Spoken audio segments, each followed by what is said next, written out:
Halo guys, selamat datang kembali di channel Danang Setiawan. Kita akan lanjutkan lagi cerita dari Manhwa to Not Die. Langsung saja kita mulai ceritanya. Let's go! I hope you die as soon as possible, 'cause I hate your attitude. When you got things to do, you still open door that too. I hope you choke and die. I'm not supposed to say this, 'cause when I look you in the eye, you look pretty much like me, much like me. Di cerita sebelumnya, Dajun datang menyelamatkan Naen yang sedang diganggu teman prianya. Pria itu bernama Dongha. Dongha pun kaget, tiba-tiba ada orang yang mengganggunya. Dia pun tertawa melihat Dajun yang bersikap sok pahlawan. Kemudian Dongha langsung mendorong muka Dajun. Setelah itu, Dongha memaksa Naen untuk ikut dengannya. Tanpa diduga, Dajun langsung memukul Dongha. Darah mengucur dari hidung Dongha yang terkena pukulan Dajun. Dajun sudah memasang kuda-kuda, bersiap bertarung dengan Dongha. Dongha pun akan meladeni Dajun dengan senang hati. Dajun pun langsung menyerang Dongha, tetapi tinjunya dapat dihindari. Setelah berhasil menghindar, Dongha melancarkan tinjunya, dan mengenai dagu Dajun. Dajun pun langsung roboh, dan merasa pusing. Dongha sangat percaya diri dengan kekuatan tinjunya. Tetapi bukan Dajun namanya, jika tidak mampu bangkit kembali. Dongha menjadi merasa kesal melihat kegigihan dari Dajun. Dongha pun memulai pertempuran lagi, dengan berinisiatif maju duluan. Tetapi gerakan Dongha dihentikan teman-teman. Ternyata ada murid lain yang sedang merekam pertarungan mereka. Takut terjadi masalah di sekolahnya, mereka pun menghentikan pertengkaran itu, dan pergi begitu saja. Walaupun begitu, Dongha sudah menandai muka Dajun.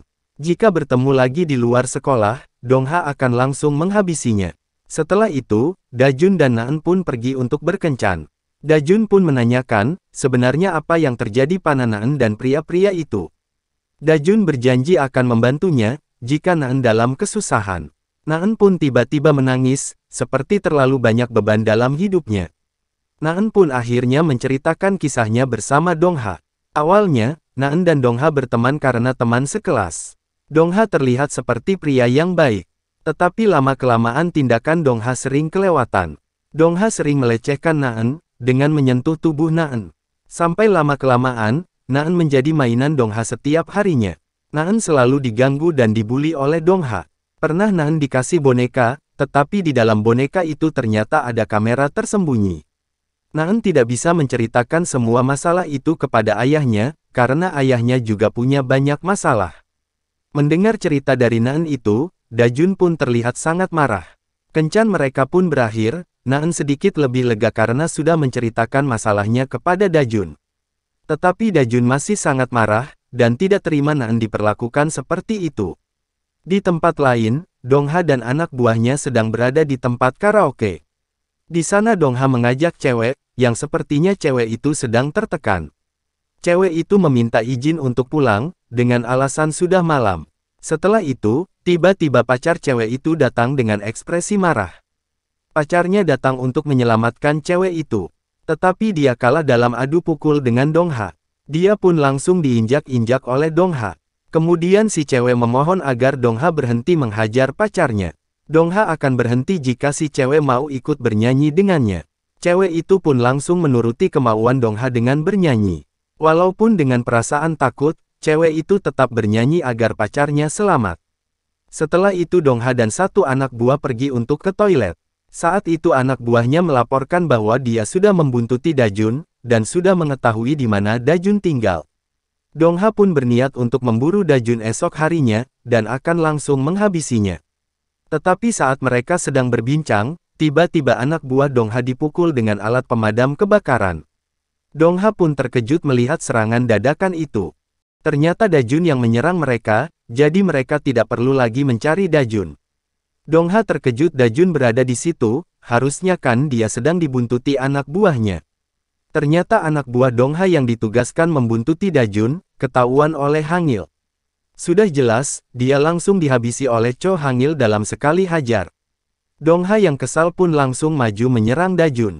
Dajun semakin kesal setelah melihat langsung muka dari Dongha. Orang yang sudah membuli Naen, dan membuat kehidupan sekolah Naen jadi menderita. Dajun yang sedang memegang alat pemadam kebakaran, langsung menyemprotkan gas itu ke arah Dongha. Dongha pun tidak bisa melihat, karena terhalang kepulan gas itu. Dajun dengan tabung gasnya, mencoba memukulkan tabung gas itu ke Dongha. Dajun berusaha membunuh Dongha, agar kehidupan Naan menjadi damai. Kita kembali ke beberapa waktu yang lalu saat anak buah Dongha dapat ditangkap Dajun dan Hangil. Dajun langsung mengecek handphone pria itu, dan dia menemukan fakta bahwa dia adalah orang suruhan Dongha. Dajun kemudian menceritakan masalahnya itu kepada Cho Hangil. Cho Hangil pun melihat itu adalah kesempatan bagus untuk Dajun berkembang. Cho Hangil pun memulai kelas khususnya, agar Dajun bisa dengan cepat bertambah kuat. Dajun pun bingung dengan kelas khusus yang dimaksud Hangil. Ternyata, jika Dajun ingin bertambah kuat dengan cepat, dia harus melakukan perkelahian langsung. Cho Hangil pun menugaskan Dajun untuk mencari Dongha, dan menghabisinya. Walaupun Dongha sudah dipukul dengan tabung gas, Dongha masih bisa bertahan. Dajun pun kembali mencoba menyerang, kali ini dia melemparkan tabung itu ke arah Dongha. Dongha mampu menghindari tabung gas yang dilempar Dajun tersebut. Setelah itu, Dajun memberikan serangan berikutnya dengan pukulannya. Tetapi pukulan itu mampu dihindari oleh Dongha. Seperti pertarungan sebelumnya, kali ini Dajun kembali terkena pukulan setelah musuh berhasil menghindari serangannya. Tan berhenti sampai di situ, Dongha melanjutkan pukulannya terus-menerus. Dajun pun berpikir bahwa level mereka memang berbeda. Dajun tidak mampu mengikuti kecepatan pukulan dari Dongha. Pukulan Dongha masuk mengenai muka Dajun. Dajun pun akhirnya jatuh juga setelah menerima pukulan dari Dongha. Dongha masih merasakan sakit di tangannya, setelah kena pukulan tabung gas dari Dajun sebelumnya. Tetapi Dongha berniat untuk segera menghabisi Dajun, dan balik mengincar Naan lagi setelah itu. Dajun sangat marah mendengar Dongha berkata seperti itu. Dajun tidak mau melihat pujaan hatinya menderita lagi. Dongha sudah tidak sabar ingin cepat-cepat bertemu dengan Naan. Dajun yang marah pun langsung bangkit, dan menyerang Dongha. Dongha dengan mudahnya menghindari setiap pukulan yang dilancarkan Dajun. Dajun selalu melakukan pukulan jab dan straight. Sayangnya pukulan itu tidak mempan terhadap Dongha, dan pukulan Dongha malah sering masuk ke muka Dajun. Dajun yang sudah berkali-kali kena pukul, masih berpikir cara untuk mengalahkan Dongha. Tetapi walaupun begitu, Dajun tidak ada niatan untuk menyerah. Dongha pun kembali menyerang Dajun yang masih terdiam. Seperti yang sudah diajarkan oleh Hangil untuk memanfaatkan apapun di sekitarnya saat bertarung. Dajun membuka pintu untuk menahan tinju dari Dongha. Tangan Dongha pun kembali terasa sakit setelah memukul pintu itu. Setelah itu, Dajun langsung maju ke arah Dongha untuk menyergapnya. Sayangnya, rencana Dajun terbaca dan lagi-lagi Dongha memukul Dajun. Dengan kegigihannya, Dajun tidak tumbang dalam pukulan kali ini. Dajun masih berusaha untuk menangkap Dongha. Tetapi Dongha mencegahnya, dengan kembali memukul Dajun. Kembali dan kembali, Dajun terkena pukulan dari Dongha. Mereka berdua sepertinya sudah terlihat kelelahan dalam pertarungan ini. Dongha percaya diri mampu menghabisi Dajun, karena kemampuannya memang lebih unggul. Tetapi Dajun tidak akan pernah menyerah. Apalagi Dajun mengetahui bahwa tangan Dongha saat ini sedang cedera.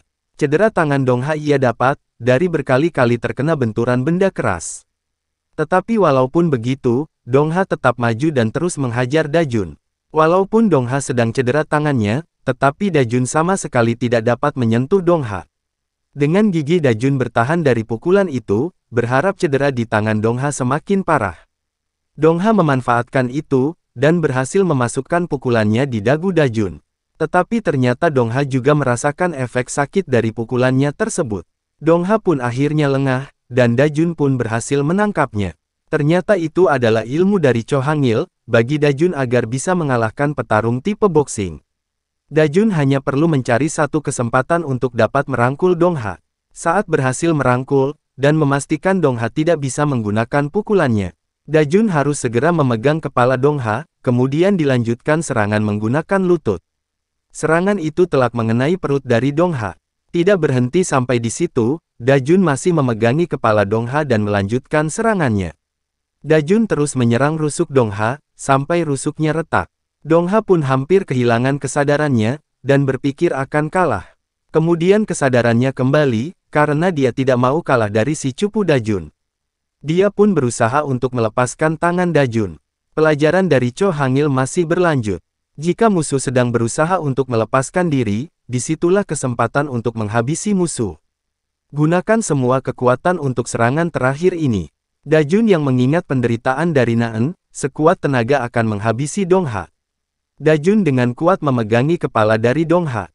Kemudian kaki ditarik ke belakang, kemudian kumpulkan semua kekuatan. Dengan serangan terakhir ini, Dajun menghajar kepala Dong Ha dengan kakinya. Dong Ha pun mulai hilang kesadaran, dan berpikir akan kalah dari Dajun. Tetapi sepertinya Dajun masih belum puas dengan semua itu. Dajun menangkap Dong Ha yang mau jatuh, kemudian Dajun kembali memukul Dong Ha dengan sekuat tenaga. Tak hanya sekali, Dajun yang masih kesal memukul Dong Ha terus-menerus. Dong Ha yang merasa kesakitan memohon ampun kepada Dajun. Dong Ha berjanji akan menjauhi Naan, jadi dia memohon agar Dajun untuk berhenti memukulinya. Tetapi Dajun tidak akan tertipu dengan janji seperti itu, dan masih terus memukul Dong Ha. Dajun sudah belajar dari pengalamannya saat bertarung dengan musuhnya terdahulu. Jadi Dajun tidak akan pernah percaya, dengan janji palsu orang jahat seperti mereka. Tiba-tiba anak buah Dong Ha datang, dan memukul Dajun. Anak buah Dong Ha datang, karena heran Dong Ha tidak kunjung kembali ke ruang karaoke. Dong Ha yang sebelumnya menangis memohon ampun, sekarang bangkit kembali dengan mengambil tabung gas. Dong Ha dengan muka marahnya, mencoba memukulkan tabung gas itu kepada Dajun. Beruntung Cho Hangil datang, dan menendang Dong Ha dari belakang. Cho Hangil juga menghajar anak buah Dong Ha yang sedang mengunci Dajun. Seperti biasa, Cho Hangil dapat menghabisi musuhnya dalam sekali serang. Dajun terkejut, melihat Cho Hangil tiba-tiba muncul dan membantunya. Ternyata Cho Hangil sudah memperhatikan pertarungan Dajun dari tadi, karena dia ingin melihat perkembangan kemampuan Dajun. Sebenarnya Dajun bisa menang, jika tidak diganggu orang lain saat pertempuran tadi. Tetapi Dajun masih memiliki kekurangan dalam pertarungan tadi, yaitu Dajun masih terlalu lembek. Musuh tidak merasa terancam walaupun sudah kalah melawan Dajun. Cho Hangil pun akan memperlihatkan ancaman yang sebenarnya, jadi musuhnya akan benar-benar memohon ampun. Cho Hangil mendekati Dong Ha, dan langsung meremas biji lato-lato milik Dong Ha. Dengan cara seperti itulah pertarungan akan langsung selesai. Walaupun Dajun mengerti, tetapi sepertinya dia belum bisa melakukan hal yang semacam itu. Sementara itu, si cewek yang sebelumnya dipaksa oleh Dong Ha, akhirnya keluar dari ruang karaoke bersama pacarnya. Sebelumnya cewek itu disuruh menunggu di ruang karaoke oleh anak buah Dong Ha. Tetapi karena mereka tak kunjung kembali, akhirnya cewek itu memeriksa keadaan. Merasa keadaan aman, cewek itu pergi membawa pacarnya. Saat dia melewati toilet, dia mendengar suara aneh dari dalam toilet. Dia pun menemukan Dong Ha dan anak buahnya sudah bugil di dalam toilet. Di dalam toilet, Dong Ha dan anak buahnya sedang bugil dan difoto oleh Cho Hangil. Dong Ha pun menangis dan memohon ampun kepada Cho Hangil. Cho Hangil mengancam mereka, jika masih mengganggu Naan, foto itu akan disebar luaskan. Dajun melihat ada cewek yang mengintip dari luar toilet. Dajun hanya tersenyum, dan meminta cewek itu untuk tetap diam. Cewek itu hanya tersenyum, kemudian pergi meninggalkan tempat itu. Sembari jalan, cewek itu mengucapkan terima kasih kepada Dajun. Setelah mendengar ucapan terima kasih dari cewek tersebut, Dajun menjadi sangat marah. Tiba-tiba Dajun menjambak rambut Dong Ha, dan mengancam Dong Ha untuk tidak menyentuh cewek manapun lagi. Cho Hangil tersenyum dengan tindakan keren Dajun tersebut. 2 hari setelah itu, Dajun dan Cho Hangil menceritakan masalah tersebut. Menurut cerita Naan, Dong Ha di sekolah sekarang jadi pendiam. Dajun pun tertawa mendengar perubahan sikap yang dilakukan Dong Ha. Naan pun berterima kasih kepada Dajun, karena dia sudah membantunya. Tetapi ternyata masalah belum selesai, Dajun mengetahui fakta yang lain yang membuat Naan menjadi kaget. Setelah Dajun melihat handphone Dong Ha, di situ terdapat grup chat yang isinya video dari pelecehan yang terjadi di sekolah Naan. Di grup itulah Dong Ha dan para teman-temannya berbagi video pelecehan. Naan pun akhirnya mengaku, dan menceritakan semua yang dia tahu. Di sekolahnya, banyak orang-orang jahat seperti Dong Ha. Jadi masih banyak orang-orang jahat seperti Dong Ha di sekolah tersebut. Sementara itu di tempat lain, ada 2 pria sedang menginterogasi seorang cewek. Kedua pria itu adalah teman-teman dari Dong Ha. Mereka penasaran kenapa Dong Ha bisa kalah, dan akan mencari orang yang sudah mengalahkan Dong Ha. Sementara cewek yang sedang diinterogasi adalah cewek yang dipaksa oleh Dongha untuk ikut karaoke sebelumnya. Dia diinterogasi karena dia adalah orang terakhir yang bersama dengan Dongha. Tetapi cewek itu tidak akan menceritakan kejadian yang sebenarnya, karena cewek itu sangat berterima kasih kepada Dajun. Karena tidak mendapatkan jawaban, pria itu pun akan menyiksa si cewek itu. Tak disangka Hangil muncul di situ, dan menahan tangan preman tersebut. Karena tidak tahu, preman itu membentak Hangil dan menyuruhnya itu pergi. Hangil tidak mau pergi karena dia sedang lapar, dan saat ini sedang mencari makanan kucing. Preman itu pun mengancam Hangil untuk segera pergi jika tidak ingin terluka. Hangil pun dengan santai, berteriak meminta tolong. Kemudian muncullah sosok pria memakai hoodie di depan mereka. Kita kembali ke beberapa waktu yang lalu saat Dajun, Cho Hangil dan Naan masih bersama. Saat mengetahui orang jahat di sekolah itu jumlahnya banyak, Cho Hangil mempunyai ide bagus. Dengan adanya musuh yang banyak, berarti Dajun mempunyai cukup media untuk menjadi lebih kuat. Kita kembali di masa sekarang, di mana orang yang memakai hoodie tadi memukul salah satu preman tersebut. Preman itu pun jatuh tersungkur, karena menerima serangan dadakan. Pertarungan pun sepertinya akan segera dimulai, dengan orang itu sudah memasang kuda-kuda untuk bertarung. Orang itu adalah Dajun. Pelajaran dari Cho Hangil kali ini adalah 1 lawan 2. Mampukah Dajun mengalahkan kedua preman sekaligus? Atau Cho Hangil lagi-lagi membantu Dajun? Apapun itu, kita akan lihat di video selanjutnya. Jadi ikuti terus cerita dari si cupu Dajun ini. Terima kasih. I hope you die as soon as possible.